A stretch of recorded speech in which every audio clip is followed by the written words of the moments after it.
posibilidad ng tagumpay o kabiguan, ng ligaya o lungkot.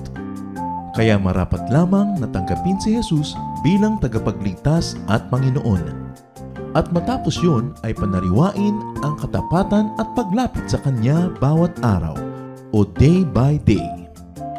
Ang day by day ay naglalayong umalalay sa pang-araw-araw na pamumuhay. Narito po si Kuya Ed Lapis sa mensaheng pinamagatang How to Know God.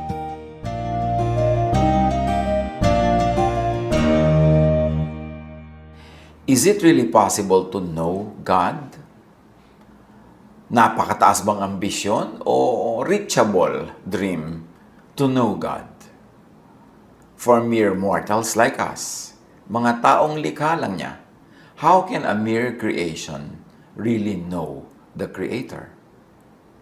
Pero kahit pa, kung hanggang saan lang makarating ang ating pagtatangka, ang pagsusumikap na makilala ang Diyos, maganda pa rin na simulan yung journey na yon, yung project na yon, saan man tayo makarating at madala ng ating paghahanap, pagkilala, siguradong blessing yon. Ang pamagat na ating pag-aaral, How to Know God. First, know that God is above and beyond all creation. Persons, families, tribes, and nations. Na ang Diyos ay higit na mataas kanino mang tao, pamilya, tribo o bansa. Kahit anong bansa pa na nagsasabing kilala nila ang Diyos. First, know that God is above and beyond all created things, including religious scriptures, literature, and doctrines. Religious practices, groups, sects, denominations, religions. God is above conceptualization, imagination, interpretation, simplification, or complexification or formulation of man. Representation, presentation, symbolization, idolization, interpretation, misinterpretation, and misrepresentation of man. If that's a mouthful, ang ibig lang nating sabihin, ang Diyos ay mataas, higit, lampas, kanino mang tao, kanino mang likha ng tao, kanino mang inisip at kinathan ng tao, yun man ay doktrina, yun man ay relihiyon, yun man ay imahen, hindi kayang pagkasyahin ng lahat ng gawa ng tao, yung Diyos na gumawa lamang sa tao. In other words, kung ano man ang naiisip ng ating mga doktrina, ng ating mga religious beliefs, ng ating mga pag-iisip, ng ating mga pagtuturo, dapat nating tanggapin sa simula pa lang na hindi natin talaga kayang buo at lubos na maarok, maunawa, at maipaunawa ang Diyos sa ating kapwa. Napakataas na pangarap na kilalanin at ipakilala ang Diyos. Maaari siguro kapra-kapraso, konti-konti lang, because who we are compared to the infinite divine Maker. 1 Corinthians 8:6, subalit para sa atin ay isa lamang ang Diyos, ang Ama na lumikha ng lahat ng bagay, at tayo'y nabubuhay para sa Kanya. There are not many gods, there is only one. All things come from the one God. All creation lives for the one God. At sa pagpapatuloy na binabasa natin ang 1 Corinthians 8:6, and there is but one Lord, Jesus Christ, through whom all things came from God, and through whom we live. All blessings from God come from only through Jesus the person, or from Jesusness, the Word, meaning the idea, the teaching, the way. Again, if that's a mouthful, si Jesus yung anak ng Diyos na naging tao, na buhay bilang tao, at kinilala bilang isang tao. Yung Jesusness naman, yung the Word that predated incarnation. The Word is the idea, the teaching, and the way of Jesus, the person. Kaya merong Jesus, merong Jesusness. Romans 2:14-16, kapag ang mga hentil na hindi saklaw ng kautusan ay gumagawa batay sa panuntunan nito ayon sa kanilang likas na pag-iisip. Ito'y nagiging kautusan na para sa kanila. Ipinapakita ng kanilang mga gawa na nakasulat sa kanilang puso ang panuntunan ng kautusan. Pinapatunayan din ito ng kanilang budhi, sapagkat kung minsay sila'y sinusumbatan nito at kung minsan na sila'y ipinagtatanggol nito sa kanilang isipan. So ang Diyos daw, hindi rin kayang kulungin sa mga kautusan ng mga Hudyo, sa kanilang mga scriptures, sa kanilang mga batas. Kasi kahit yung mga taong hindi Hudyo, labas sa kultura at kasaysayan ng mga Hudyo, labas sa kanilang paniniwala at relihiyon, sila man ay kinasihan din ng Diyos at alam din nila ang utos ng Diyos. Kung hindi man ito nakasulat sa bato o sa papel tulad ng sa mga Hudyo, nakasulat naman ito sa kanilang puso. So ang laki ng Diyos, hindi pwedeng ikulong lang sa Israel o sa mga scriptures ng mga Hudyo. Sapagkat ang Diyos ay nasa lahat-lahat ng tao, nasa lahat-lahat ng lugar, at nagpapakilala rin siya outside of the Jewish scriptures. Kaya nga kahit wala silang batas ng mga Israelites, alam din nila yung batas na yon kasi isinulat din ng Diyos sa kanilang puso. The Jews have their law carved in stone or written on paper.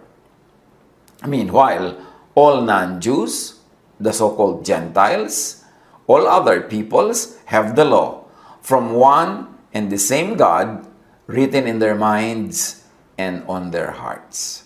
So, hindi pwedeng pagkasyahin, ikulong at kanyahin, sarilinin ang Diyos maging ang kanyang mga kautusan. Even the Israelites needs God's law to be written in their hearts.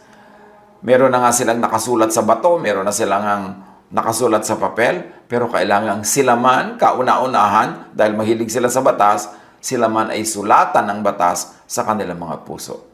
Hebrews 8:10, "This is the covenant I will establish with the people of Israel after that time, declares the Lord. I will put my laws in their minds and write them on their hearts."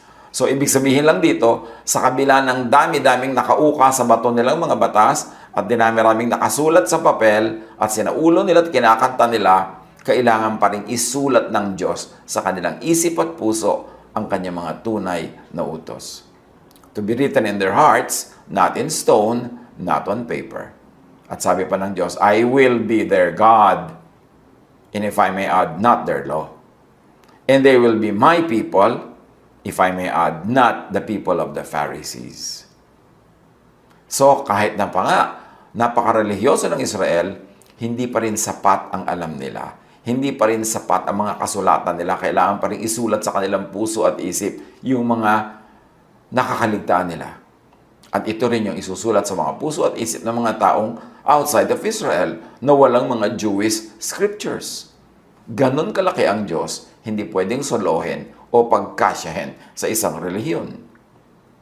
Deuteronomy 6:4, "Hear, O Israel, the Lord our God, the Lord is one. Before man, tribes, nations, religions, was God." Wala pang tao, nandun na ang Diyos. So, hindi pwedeng mauna ang relihiyon sa Diyos. Kasi marami na ngang tao, wala pang relihiyon eh. Na-develop lang yung religion over time, after a long stretch of time. So, paano mo pagkakasyahin ang Diyos sa religion? Mas nauna pa ang Diyos sa religion. Yes, merong parts of God na pwedeng maintindihan ng religion, pwedeng maipaunawa, pwedeng pagsalusaluhan, pero higit na dakila ang Diyos kaysa sa religion. Kaya hindi pwedeng sabihin ng religion na siya lang ang may alam tungkol sa Diyos, siya lang ang may katuruan tungkol sa Diyos, dahil ang religion ay gawa ng tao. Kahit pa nga sabihin may revelation ang Diyos dyan, kahit pa nga sabihin may mga part dyan na galing sa Diyos, pero marami sa religious doctrines gawa ng tao. May administrative doctrines nga ang religion, hindi naman yan ang concern ng Diyos. Merong mga paraan kung paano mananamit, kung paano magkakain, na cultural lang yan. Hindi yan universal law of God. So, hindi pwedeng pagkasyahin sa loob ng bote ng relihiyon ang Diyos. It's presumptuous for any religion to think na siya lang ang nakakakilala sa Diyos at siya lang ang pwedeng magpakilala sa Diyos. Job 38:4, parang tanungan ng Diyos sa tao, Where were you when I laid the earth's foundation? Tell me, if you understand. So nauna na nga ang Diyos kesa sa mga tao, tapos ang tao ngayon, ang yabang-yabang, parang kilalang-kilala niya ang Diyos, at siya pa ang nagsasabi kung ano ang gusto ng Diyos, kung ano ang kalooban ng Diyos, sine-second guess pa niya ang Diyos. Before man, tribes, nations, religion was Jesus and Jesusness.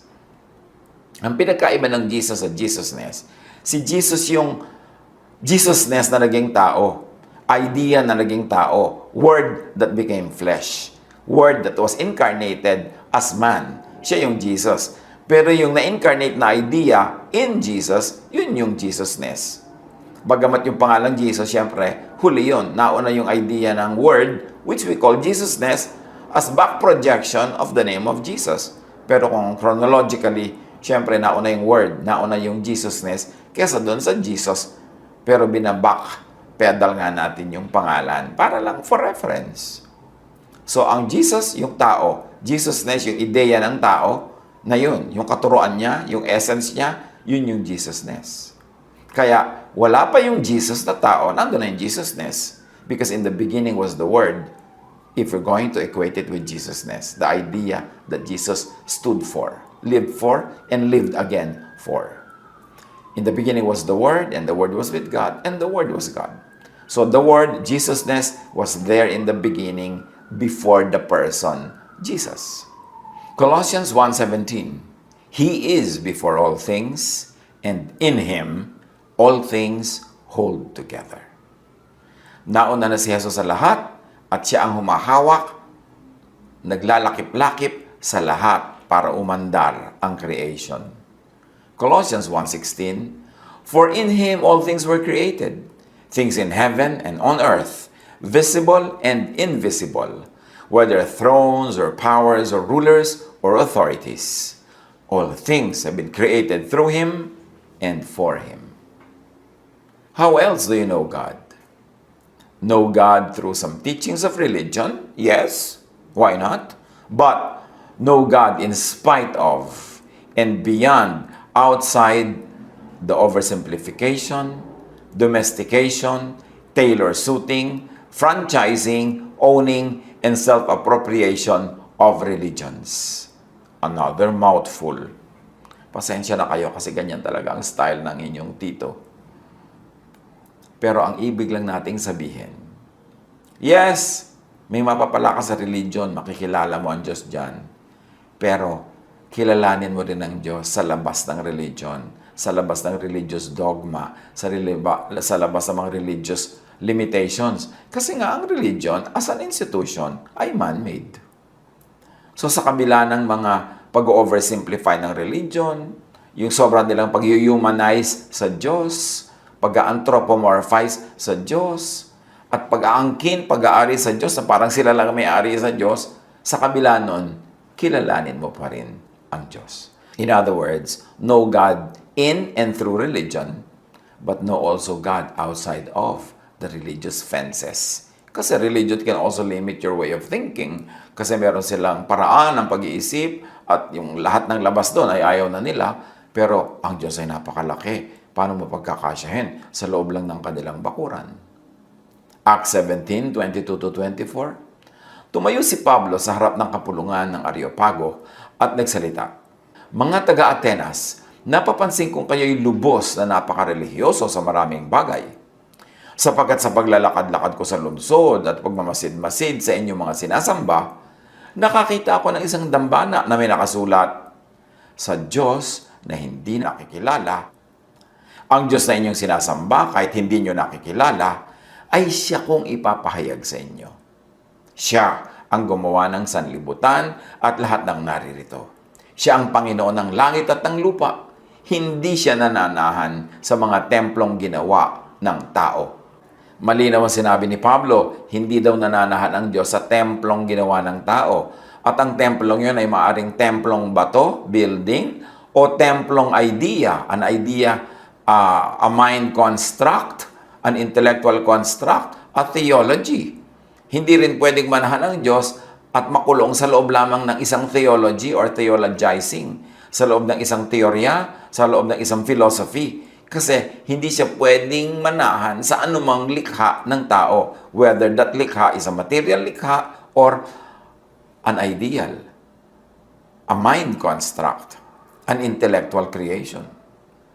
Paul ascribes the unknown to the God known to him. Meron tayong dapat na purihin yan sa mga tao sa Athens. At least, the people of Athens acknowledge their lack of complete and concrete knowledge of God. And they leave a blank, a neutral space for what is unknown. Matatalino talaga yung mga Greeks na yan. To an unknown God, ina-acknowledge kasi nila na hindi nila kilala ang Diyos ng buong buo. At dahil marami silang mga Diyos sa kanilang pananalig, meron silang kinikilalang hindi nila alam. Ina-acknowledge silang meron pa rin silang hindi kilala, kaya sabi nila to an unknown God. At pag ganun ka mag-isip, may blank space para sa hindi mo alam o hindi mo pa alam, hindi ka malayong matuto. Malapit ka sa pagkakatuto dahil may openness, may space kang iniiwan para sa hindi mo pa alam o kilala. Kesa doon sa mga taong parang kilalang-kilala na nila ang Diyos, alam na nila ang iniisip ng Diyos, alam na nila ang gagawin ng Diyos, at inaangkin na nila na sila na ang makapagsasabi kung ano ang gagawin ng Diyos. Yun ang mahirap matuto. Yung inaangkin nilang alam na nila lahat.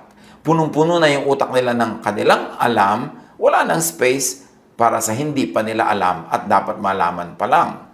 Another teaching of Paul, God cannot be housed, domesticated, owned by man, by any group, by Greece, even by Israel or any other nation. Dahil ang revelation ng Diyos is all over the earth. Luke 14:25-27. Dahil uso yung pag-aakala ng mga Israelita na sila lang ang bayan ng Diyos, sila lang ang paborito, sila lang ang mahal, sila lang ang merong katuruan tungkol sa Diyos, sila lang ang tinuruan, sila lang ang may revelation, ang kauna-unahang public teaching ni Jesus ay ipinamukha niya sa mga Israelites na hindi totoong yon, na sila lang ang paborito, sila lang ang mahal, at kanila lang ang Diyos. Sa Luke 14:25-27, sa kanyang pangangaral, sabi ni Jesus, I assure you that there were many widows in Israel in Elijah's time, when the sky was shut for 3.5 years, and there was a severe famine throughout the land. Yet, Elijah was not sent to any of them, but to a widow in Zarephath, in the region of Sidon, sa labas siya ng Israel. And there were many in Israel with leprosy in the time of Elisha the prophet, yet not one of them was cleansed, only Naaman the Syrian, who was not an Israelite. So dito nililinaw ni Jesus, yes, siyempre mahal kayo ng Diyos, pero hindi lang kayo. So huwag niyong isipin kayo lang ang mahal, kayo lang ang may kilala sa Diyos, at kayo lang ang may pag-aari sa Diyos. Jesus, in these examples, sabi niya, God blessed Gentiles, not Israelites in those cases. Which means God blesses not only Israelites, but also Gentiles. All peoples. Bakit kailangan itong linawin ni Jesus? Because religions tend to own God, making God tribal or national or denominational.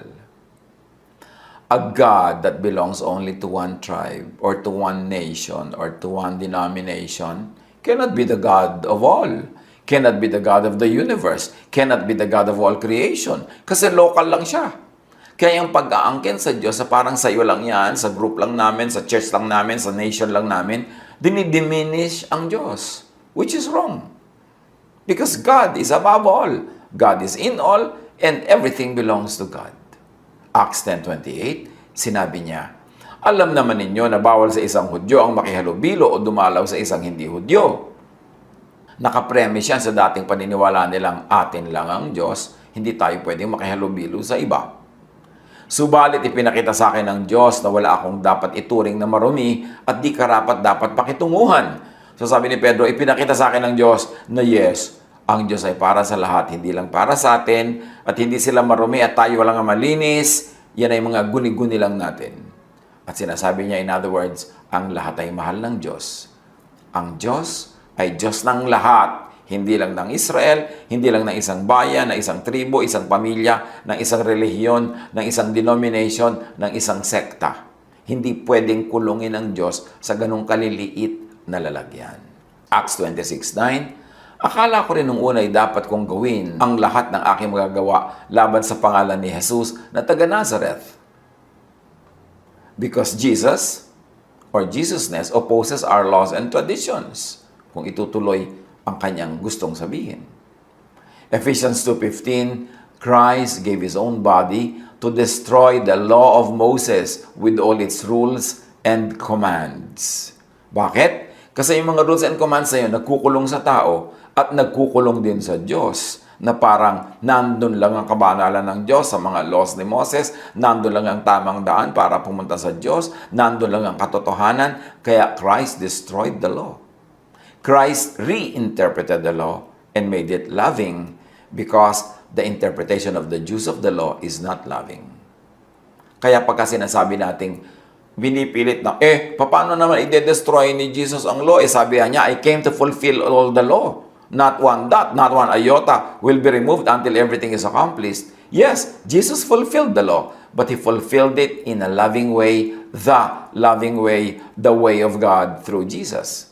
Kabaligtaran na pag-interpret at pag-fulfill ng kanilang religion. Nababatuhin ka hanggang mamatay dahil makasalanan ka, ititiwalag ka, sisipain ka, ipupwera ka, na maraming kawawa.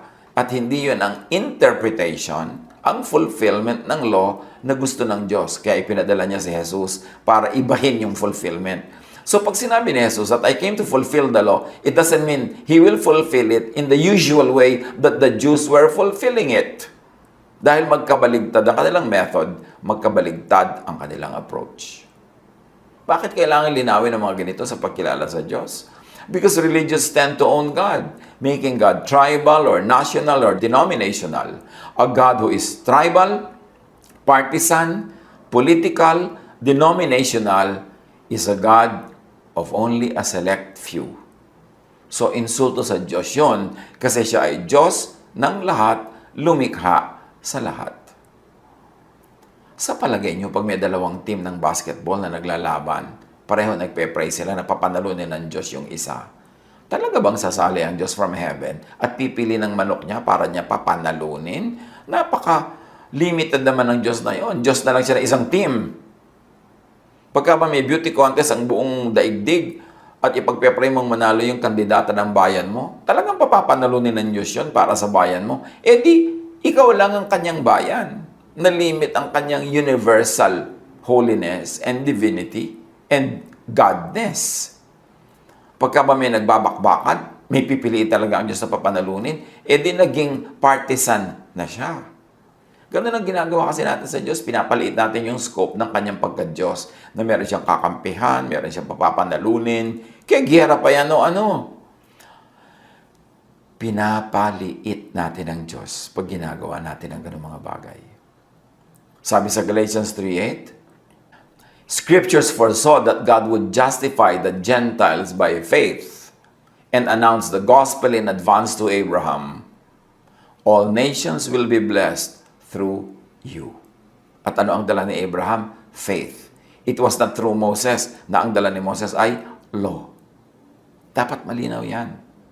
Inilalagay lang natin ang lahat sa kanilang tamang kalagyan kung paano sila inilagay ng Diyos. Hindi tayo nagdo-demote o nagpo-promote ng sino man. Pero sinabi na yan, all nations will be blessed through faith, through Abraham. At yung Abraham na yon, yung faith na yon, nilinaw ni Jesus. Paniniwala sa Kanya, paniniwala sa Kanyang pamamaraan, paniniwala sa Jesusness ni Jesus.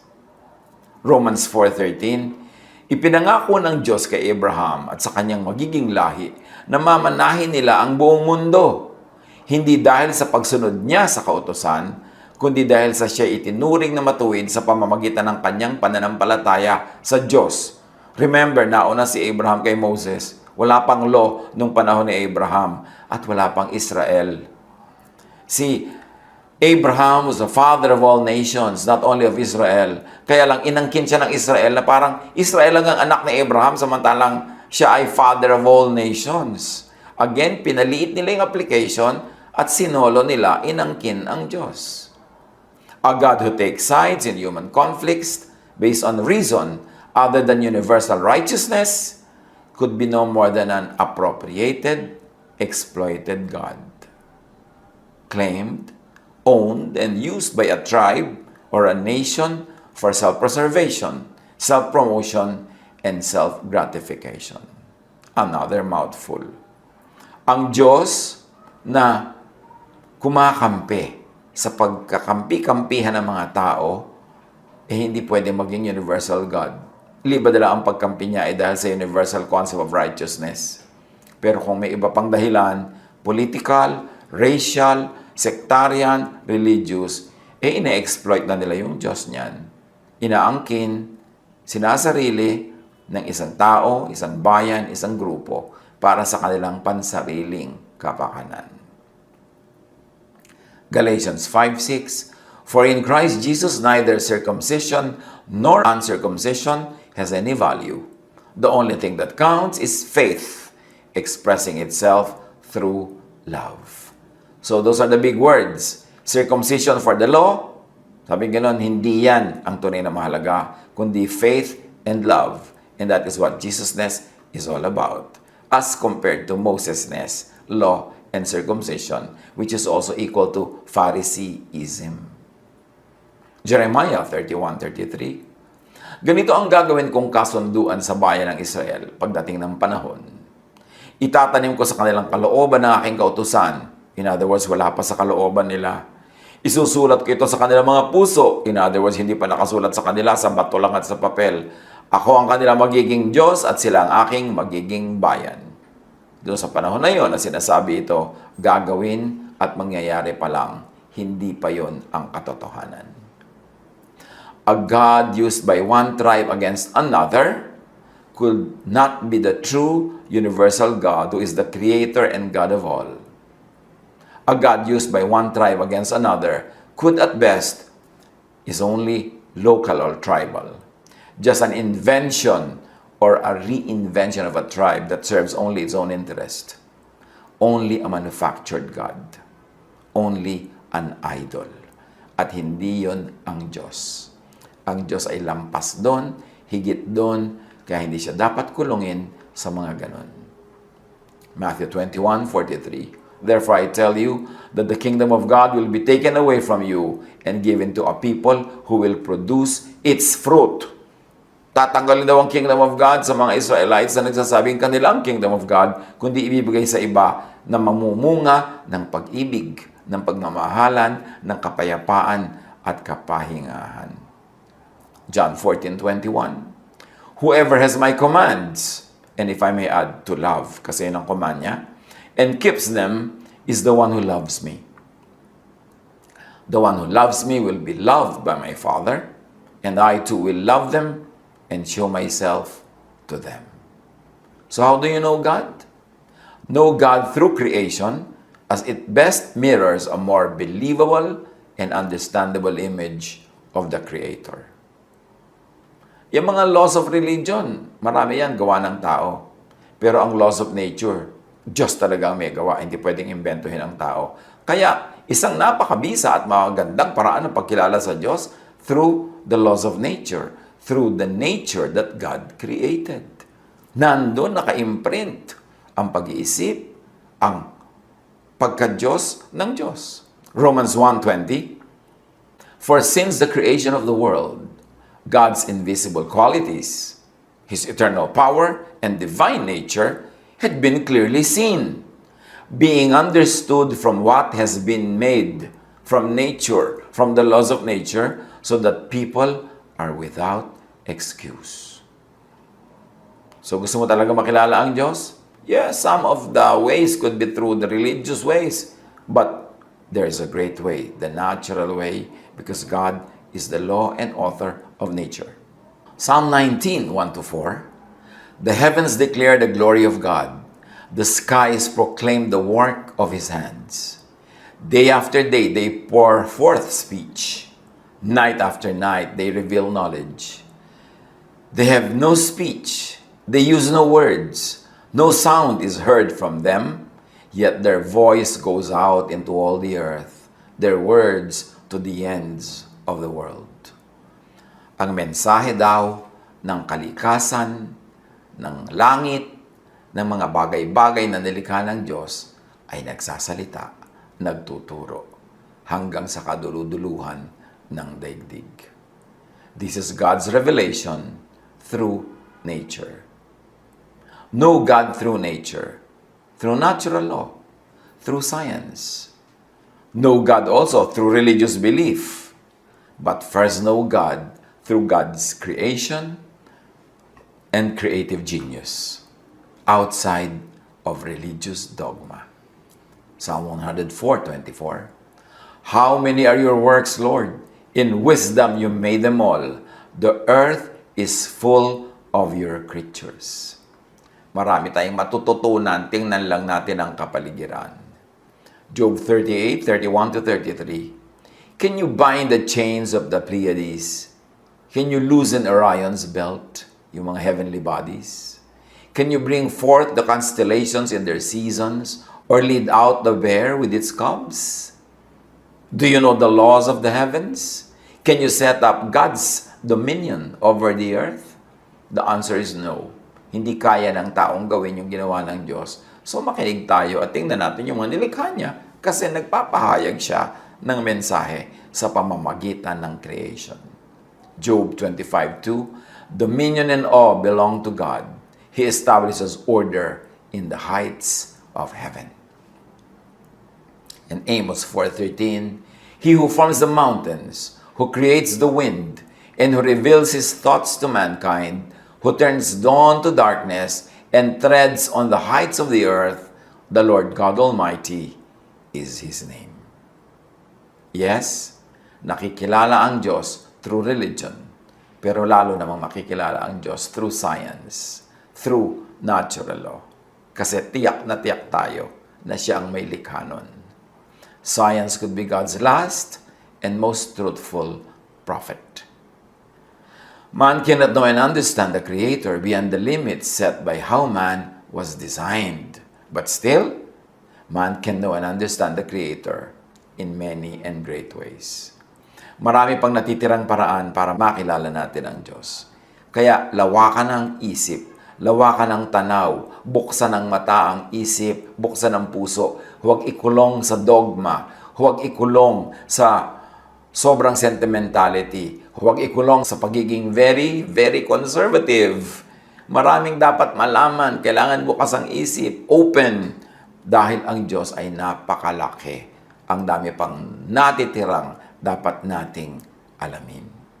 Jeremiah 29:13, you will seek me and find me when you seek me with all your heart. Yes, nakikilala at nakikita ang Diyos through a prayer book, through a hymnal, through scripture. Pero nakikita at nakikilala ng Diyos through a microscope, through a telescope, through scientific theorems and research. There are infinitely many ways to know God. Open your mind and your heart to grow in the knowledge of the divine. And do not mistake knowledge of religion with the knowledge of God. Sometimes they are the same, many times they are not. True knowledge of God is shown by fruits.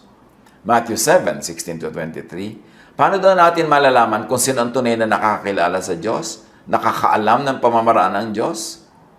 By their fruit, you will recognize them, sabi ni Jesus. Every good tree bears good fruit, but a bad tree bears bad fruit. Thus, by their fruit, you will recognize them. So how will you recognize a true lover of God? A true follower of God? The one who loves. Dahil sabi ni Jesus, if you love me, you obey all the law. And the true fruit of spirituality is love. Loving others, loving God, and loving yourself. 1 John 4:7-8. Everyone who loves has been born of God and knows God. Whoever does not love does not know God, because God is love. Pag hindi loving, kind, and nourishing, hindi mapagpalaya, hindi nagpapalaya, ibig sabihin, hindi kilala ang Diyos. Hindi kilala si Jesus. More knowledge of God means more Jesusness, which means more love, more peace, more rest. Yan ang dahilan sa pagsisikap nating makilala ang Diyos para maging kawangis tayo ni Jesus. Bakit natin siya gustong makita? Para masundan natin ang kanyang imahen at maging ganun din tayo. Para maging loving din tayo. Caring, forgiving. Para magbibigay din tayo sa tao ng rest, ng peace. Yun ang tunay na pagkakilala sa Diyos. Hindi yung tambak-tambak ang alam na doktrina, tambak-tambak ang alam na verses, ang dami-daming pinag-aralan, ang taas-taas ng ranggo, pero hindi loving. Pag nagtuturo, hindi peace ang bunga, hindi rest, kundi trouble, guilt, fear. Kaya kailangan makilala ang Diyos through Jesus. Because those who know Jesus will be rested, will be at peace, and will be loving. Yun ang tunay at patunay na nakikilala ang Diyos. Yung bunga. At ang bungang ito ay pag-ibig, kapayapaan, katahimikan. Huwag tayong malibang sa religion. Kasi maraming alam, maraming tao, marami ang alam nila na religious doctrines, religious teachings, religious verses, pero hindi loving. Pero marami naman, walang ganung mga alam, pero very loving, so sino doon ang tunay na nakakakilala sa Diyos? Pag-isipan, pag-aralan, para umasenso, lumalim, lumawak ang tunay na paglago natin sa Panginoon. Hindi yung paglago ng karunungan lang, kundi paglaki ng ating puso at maraming magkasya para mahalin, tanggapin, at arugain. God bless us all.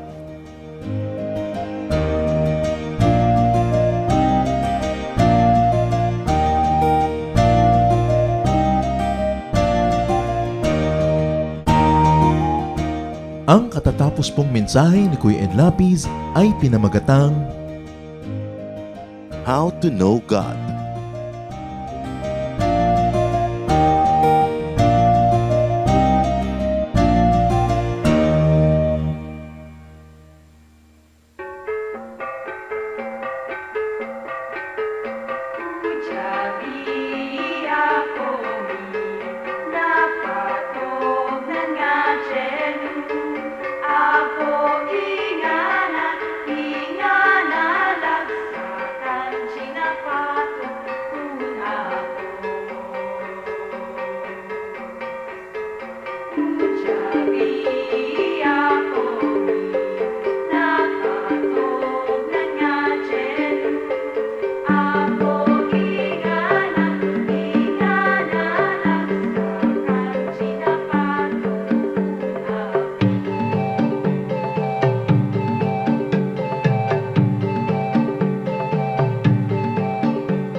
pagluha dito sa buhay ko. Sakali man itong aking pamatok, ubod ng bigat, sa tulong mo, Jesus, nakakaya ang lahat. Kung sakaling ang ligaya'y di pa natagpuan, kung sakaling ang ginhawa'y di pa nakakamtan, sa piling mo, Jesus, ako ay lagi nang nakatanaw sa langit mong laan. Di na mamamanglaw, pagtitiis ang kailangan kong mabatid. Kaya't ikaw, Panginoon, ang aking tutularan. Pagtitiis ang kailangan kong mabatid. Ang buhay ko ay lalago kung mayroong pagtitiis.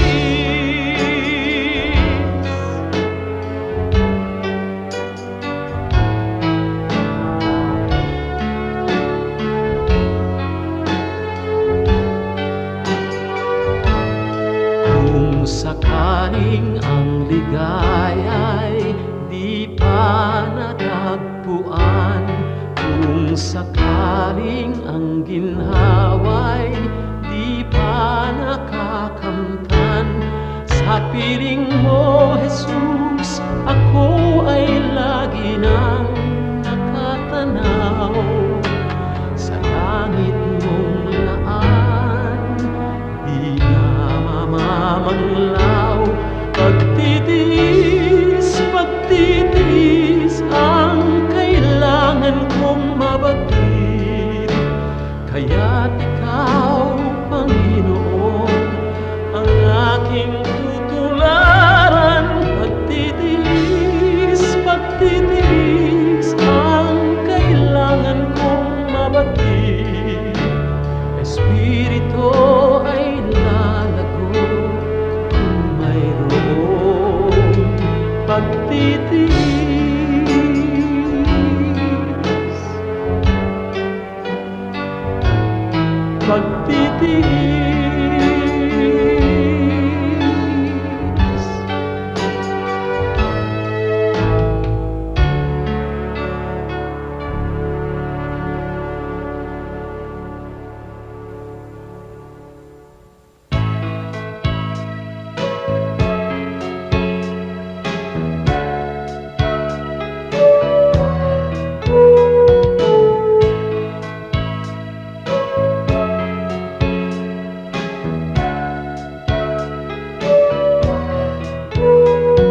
Ikaw ang aming nakikita sa kanilang mukha, kaya ang mabuting balita binabahagi sa mga dukha. Ngunit paano nilang masisilayan ang habag at pag-ibig mo kung hindi mapatutunayan sa aming patotoo? Kaya kung paano mo kami kinalingan, kung paano mo kami minahal, sa aming buhay nawa ay magbunga ng pagtitiyaga at pagpapagal sa aming kilos, salita at damdamin.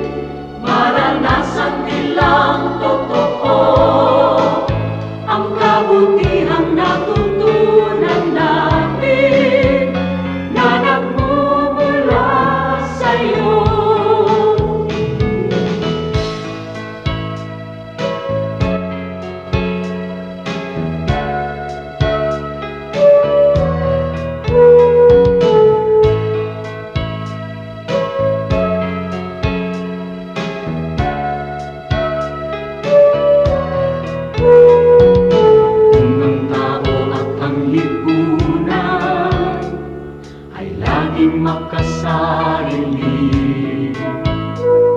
Sa'yo ang bagong panuntunan, ang maglingkod at magsilbi. Ang aming pananampalataya, patuloy mong palaguin. At sa iyong dakilang biyaya, di ka namin bibiguin. Kaya kung paano mo kami kinalingan, kung paano mo kami minahal, sa aming buhay nawa ay magbunga ng pagtitiyaga at pagbabagal sa aming kilos, salita at damdamin. Maranasan nilang totoo ang kabutihang natutunan namin na nagmumula sa'yo. Ang kabutihang natutunan namin na nagmumula sa'yo.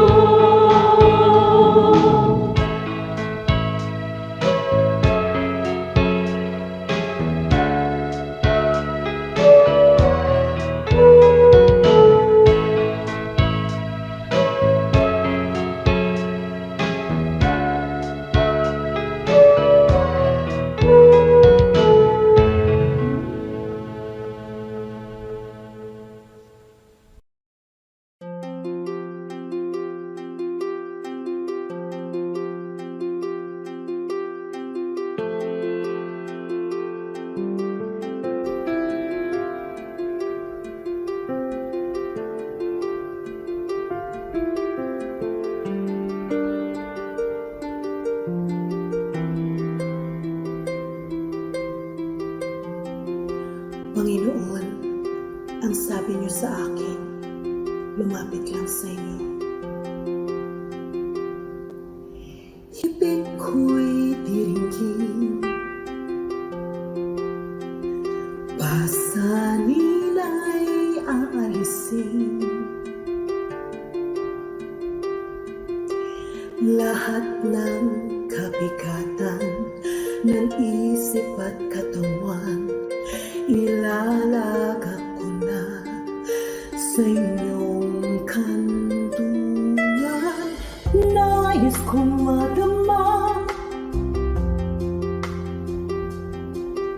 haplos ng iyong kamay. Paghako sa damdamin, sinisiklop ng buhay. Nais kong madama init ng iyong yakap. Sa sandaling ito, hanap ko ay paglingap.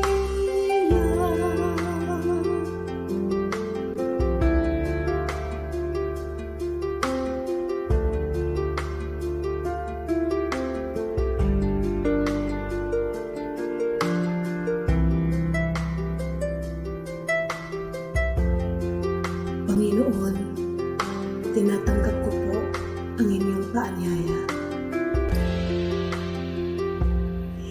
Dito sa piling mo, nais kong magpahinga.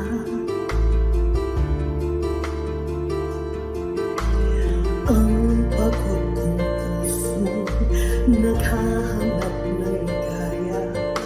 Lapatan ng lunas, bigyan ng pag-asa. Nais kong madama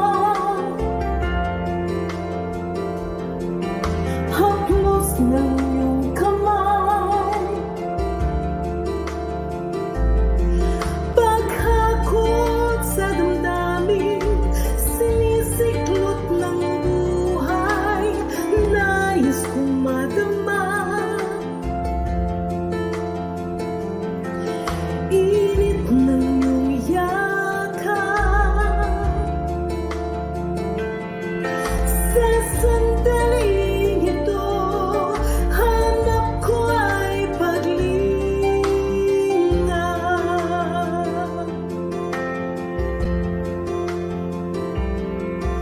Narito ako ngayon, ituloy mo sa bisig ng iyong pagmamahal. Nais kong madama haplos ng iyong kamay, paghagod sa damdamin, sinisiklop ng buhay. Nais kong madama init ng iyong yakap. Sa sandaling ito, hanap ko'y pag-ibig. Nais kong madama haplos ng iyong kamay,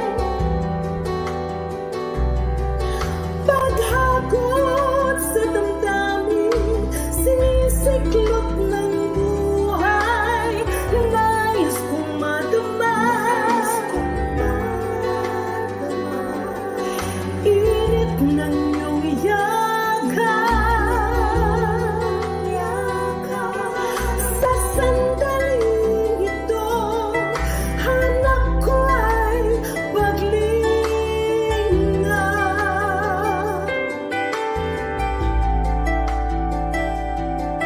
Sa sandaling ito, hanap ko ay paglinga.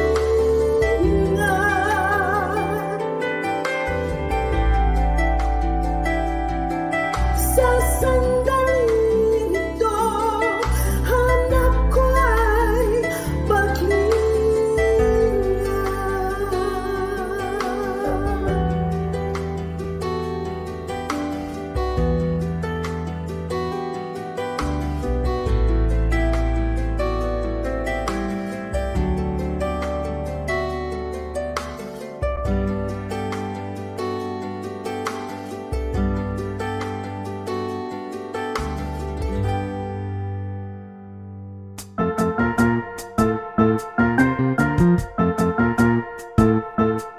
Oras na po para pansamantalang magpaalam ang programang Day by Day. Tayo po'y magsama-sama tuwing ika-6 hanggang ika-7 ng umaga, araw-araw.